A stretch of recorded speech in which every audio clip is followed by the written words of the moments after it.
Welcome to the Chasing Spirituality podcast. I'm your host, Megan, and I'm so excited that you're joining me today. Each episode is full of heartfelt and expansive content that will really help you expand your consciousness and grow as a person. I created this podcast because I wanted to share my own personal experiences on my spiritual journey, but I also wanted to meet others and have them share what they've been through and how they've gotten to where they are today. If you haven't done so already, it would really mean a lot to me if you could rate and review the podcast. This really helps the podcast grow and reach more people, but it also allows me to get more guests on the show. Now on to today's topic. Hello everyone, welcome to a new episode of Chasing Spirituality. I'm super excited that you're here. I am your host, Megan, and if you're new here, hello, welcome. I am a spiritual teacher, a psychic medium, a Reiki practitioner, and I am the host of this podcast. And if you're not new here, you're a regular listener, welcome back. And this week we are going to be talking about ways or tips to connect to spirit or to strengthen your intuition. This is going to be like kind of just some of my number one tips when it comes to developing spiritually, to really developing your spiritual connection, that connection to spirit, and to trusting your intuition and using those intuitive or those psychic gifts. So I'm going to just try to get through some of these pretty quickly, so I don't really, as like normal, I don't really have a game plan. I don't really have a list in front of me. I probably should have had one, but I feel like a lot of my episodes, they're just better when I just speak from the heart, when I don't try to plan it out, and I don't try to come up with, I guess, a script or a list or things that I want to discuss, because spirit a lot of times speaks through me. And so if I don't have something to reference, if I don't have something to look at, then that's when spirit comes in, and spirit is like, hey, talk about this. Hey, talk about that. And so, I had a couple ideas of things, that I was being called to talk about. One of them being, some of my number one tips and tricks to develop. You know, most of my clients, we work together on spiritual development. That's kind of where my expertise has naturally gone. You know, I wasn't really planning for it to go that way. It's just as a spiritual teacher, that was what most of my clients were reaching out and asking for. They were wanting tips and tricks how to connect deeper and to kind of progress deeper with their intuition, with their psychic gifts, and with their intuitiveness. So that's kind of what I work one-on-one with in a lot of my clients. And that's also what I've created the Chasing Spirituality community for as well. So if you haven't checked out the community yet, it did launch on March 1st. And this month, the theme has been mindfulness. So we've had lots of really cool mindfulness challenges every day that are really going to help you really get closer to spirit and get closer to yourself and strengthen that connection. And so that's what one of my number one tips is going to be, is creating more mindfulness in your life and being more present with yourself and with everything. This is one of my number one tips when it comes to really strengthening that that spiritual connection, to connecting to your spirit guides, to connecting to your spirit team and your angels, but also to trusting yourself and trusting your psychic abilities, your clairs, paying attention to those and really strengthening and developing those. My number one tip is, or one of my number one tips, I'm not going to say it's my number one, but definitely in my top 5 is creating more mindful moments, because a lot of times we get stuck up in our head, right? And it's not our fault. It's just how we're programmed. It's definitely how the ego works, how the mind works. We're meant to have thoughts. We're meant to think. We're meant to constantly just constantly have thoughts, one after the other, whether they make sense or not, whether we know that they exist, whether they have a rhyme or reason, they just go. we think without thinking, if that makes sense. Like our thoughts just never stop. And so when we're more mindful, we're able to come out of our head and really become very, very in tune with what's actually going on around us, with our body, with our clairs, with the earth, with animals, with other people, with energy in general. You're able to communicate and perceive energy better when you're not constantly in your head. Now, when I say this, some people are like, well, I can't stop thinking. That's just crazy. That is not what I mean. You're not going to ever stop thinking. And a lot of people get kind of bent out of shape when we talk about meditation, or we bring up meditation, because they're like, I can't meditate because I can't sit down and make my brain shut up. That's not the point of meditation. That's not the point of mindfulness. You're never going to stop thinking. The point of meditation, the point of mindfulness is to be able to have controlled thinking. And yes, you're going to get distracted and you're going to think of something else during these mindful moments. That's why it's a practice. That's why it's an exercise. That's why they say practice meditation, practice mindfulness. The more that you incorporate this into your everyday life, the easier it gets. But you're still going to have your good days and your bad days. I've talked to people, myself included, who have had really regular meditation practices in their life, and they've still had good days and bad days. And sometimes I find that it's also just really hard for someone to meditate. And so that's where you can replace meditation with mindfulness. Meditation is a form of mindfulness. And so in the community this month, that's kind of what I've been teaching. I've been sharing different mindfulness techniques, mindfulness tips, mindfulness practices that you can really use in your everyday life that won't take up all of your time. Some people are like, I don't have 15 minutes to sit down and meditate. I don't have 30 minutes to sit down and meditate. I mean, you don't have to meditate at all, but 1 minute is better than 0 minutes. And then, not to mention, you don't have to meditate to be mindful. You can be mindful about anything. It's all about being super present with what you're doing and not letting your mind take control over you, but you controlling your mind. So that's my number one tip. One of my number one tips for connecting on a deeper level, strengthening that, developing that connection to spirit and to your intuition, is being more mindful and having more present moments. This is going to be really good for you. You're going to be able to perceive energy better because you're going to be in the present moment. And when we're present, we can sense things that we don't normally sense. We have a lot more awareness when we're present because we're more mindful. So it's all connected and it all makes sense. So if you're looking for support in that area, if you're looking for more help and more tips and tricks in that area, I recommend you checking out the community. I've got information about it on my website, chasingspirituality.com. I've also got a link in the bio, and in my bio on Instagram and in the description below. So if you're looking for more tips and tricks and support on mindfulness, I recommend that you join the community this month because the challenge is still going on. It's for the entire month, but if not, there's definitely tons of articles and stuff like that out there that give you really good tips and tricks on how to be more mindful. So the next thing that I would say is a really top tip of mine is trust. And I've said this on this podcast before. I've said it on many, many, many episodes. I know that I have because it's a big one, and it's a big one that really shifted things for me in my personal growth journey, in my personal mediumship and psychic development journey, is trust.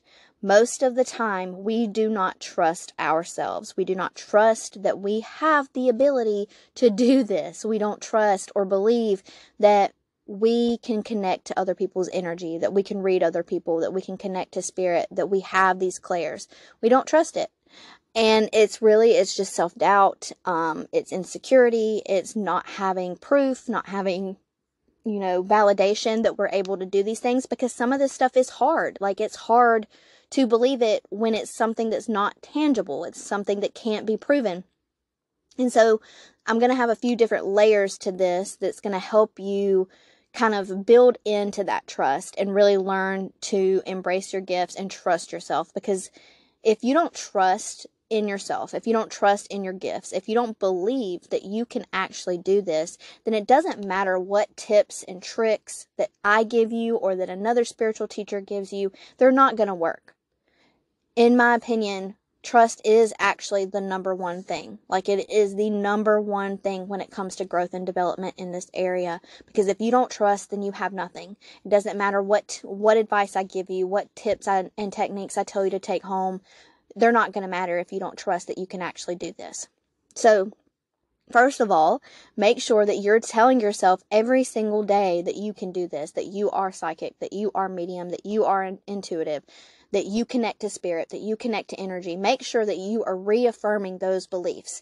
Don't discredit yourself. Don't speak down to yourself. Don't let your self-doubt rule your mind, which again is going to help with the mindfulness is going to help with that, because sometimes we're not aware of our own thoughts. We're not aware of the way that we treat ourselves. We're not aware of the way that we speak to ourselves. So these things are also going to build on each other. The more mindful you are, the more awareness you're going to have about your thoughts and about the feelings that you have towards yourself. So, when you can take a step back and say, man, I've really been treating myself like crap today because I've been just not trusting myself. I've been not listening to my intuition, trusting my gut, trusting my heart. You can definitely notice that more when you're being more present and you're being more mindful, because it's going to bring a whole new level of awareness to everything that you do. So definitely make sure that you're paying attention to the way that you are talking to yourself, the way that you're thinking about things, and make sure that you're changing and shifting those thoughts and shifting those narratives.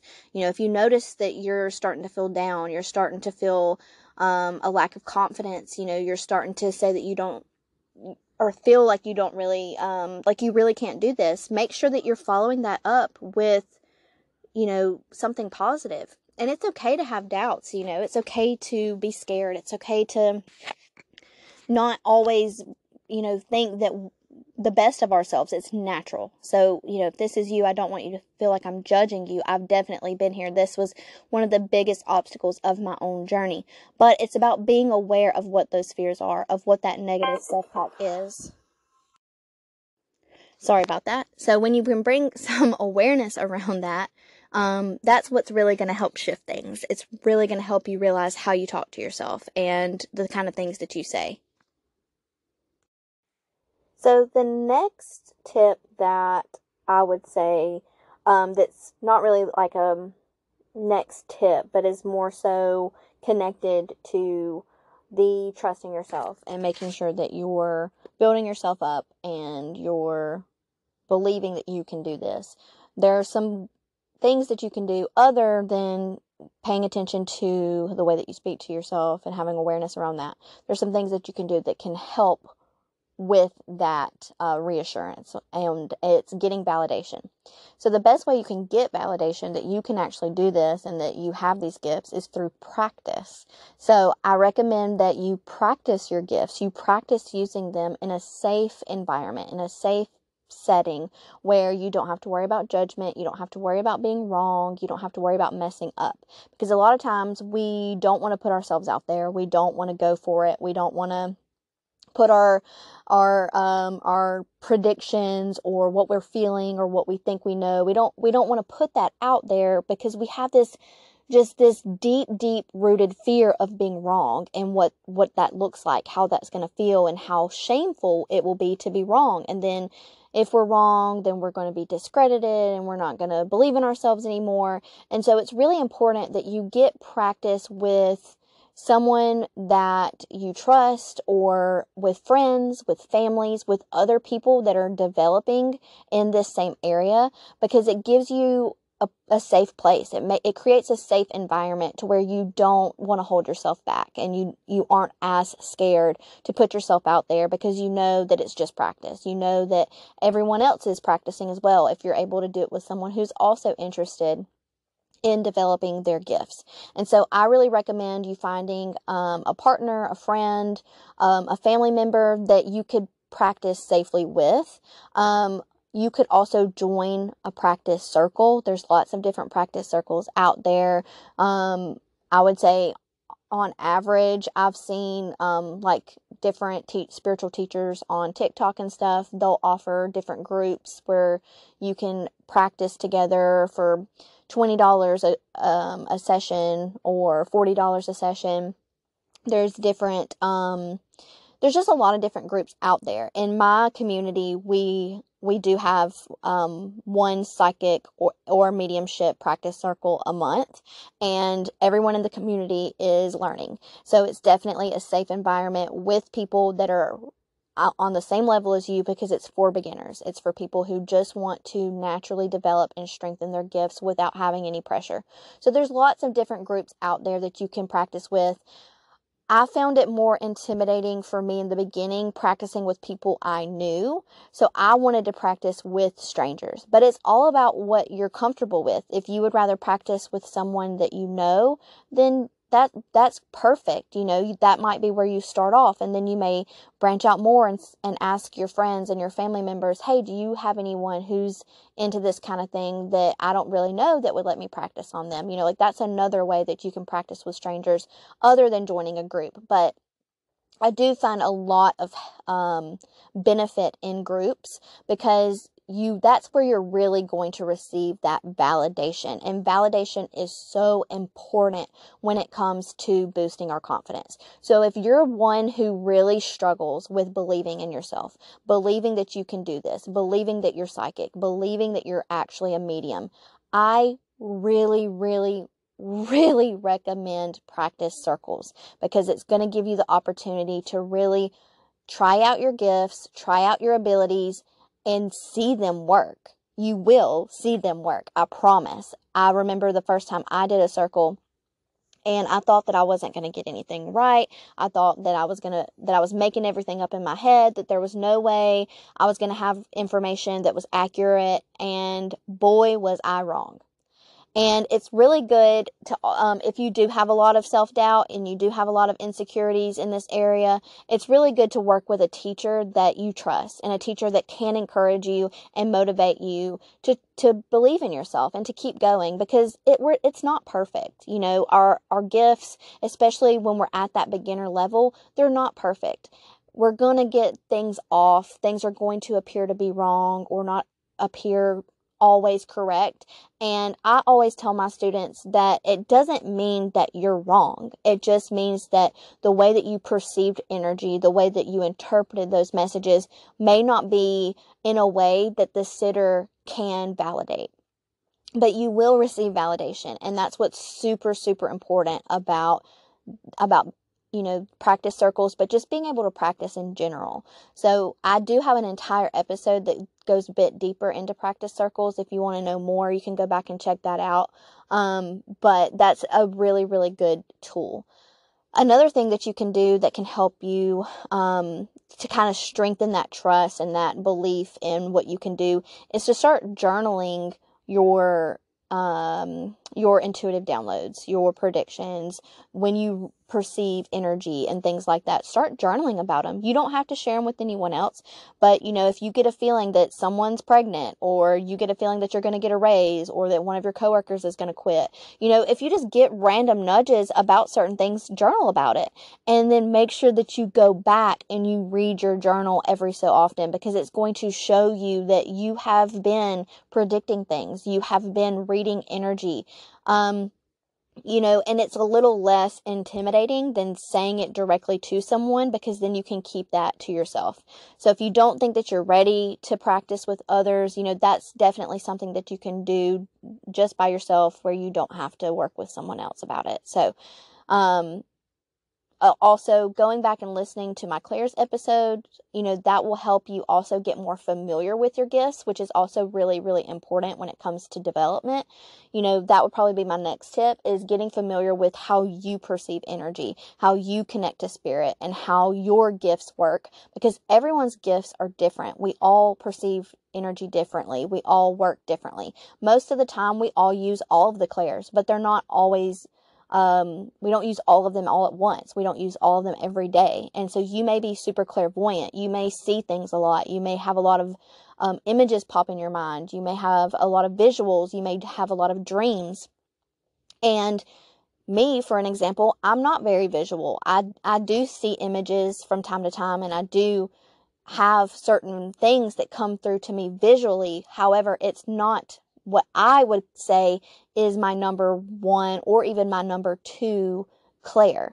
I would say I'm definitely more clairsentient. I feel energy. I'm an empath, so I constantly am feeling out the room, feeling the vibe, feeling out people's energy. And then from there, my claircognizance kicks on. And that claircognizance is that inner knowing, that gut intuition, and that helps me interpret the feeling of what I'm feeling. What does this energy mean to me? And those two gifts are definitely my top two gifts, and those work together all the time. Not to say that I don't use my other clairs. I do. I use them as well.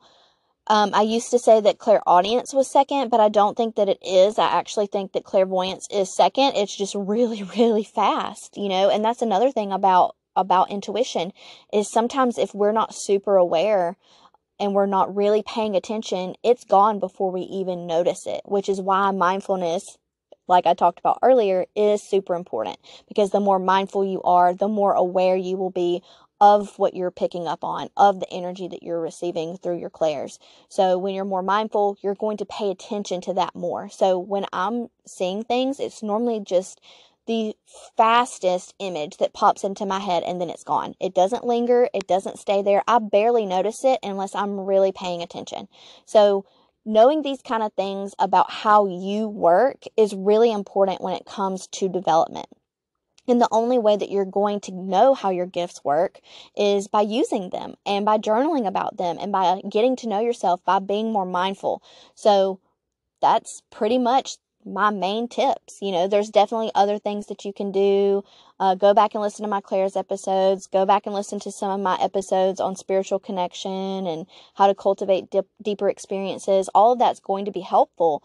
But like I said, this is just my number one tips. And belief in yourself is definitely at the top. And all this is connected to that, I think. Being mindful is really important, but also believing that you can do this, because you can. You have the ability to do this just like I do. I'm no better than you.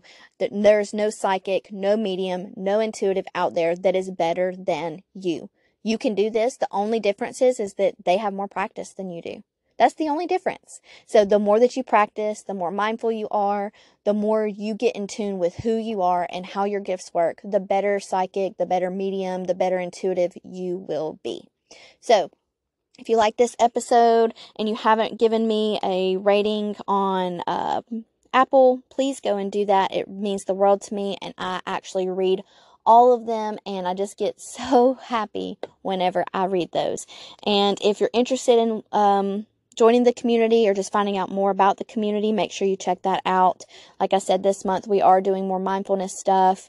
There is a spirit circle. By the time this episode comes out, you've already missed this month's spirit circle, unfortunately, but there's still lots of other goodies and card readings and moon forecasts and things like that are in there. And you can always go back and see what has been posted. It doesn't ever go away. It's not deleted. So you can always go back and get all of the mindfulness tips and stuff that you've missed. You can go back and watch our practice circle, and you can still practice. A lot of people think that you can't practice because it's not live. Yes, you absolutely can, and you'll be surprised. So if you're joining the community a little bit late, no worries, and we're going to keep it going. So we're going to have this kind of stuff every month, challenges and circles, and just all kinds of fun stuff. So I hope that you all have a wonderful, wonderful Sunday, and I will see you on the next one. Thank you so much for joining me today. If you enjoyed this episode, please share it with someone you love. And it would mean so much to me if you could rate, review, and subscribe so that the podcast can reach and assist more people. Until next time, I'm sending you so much love. Wait, before you go, I want to share how you can receive a free reading with me. Listeners of the podcast, if you go and leave me a review on Apple and then send me that review to chasingspirituality.com, you can get a chance to win a free reading of your choice. This can be psychic or mediumship. Once a month, I will choose one of the listeners to receive the reading. And I won't pull your name out of the drawing until you're chosen. This will help the podcast grow, but will also allow me to give back to my listeners.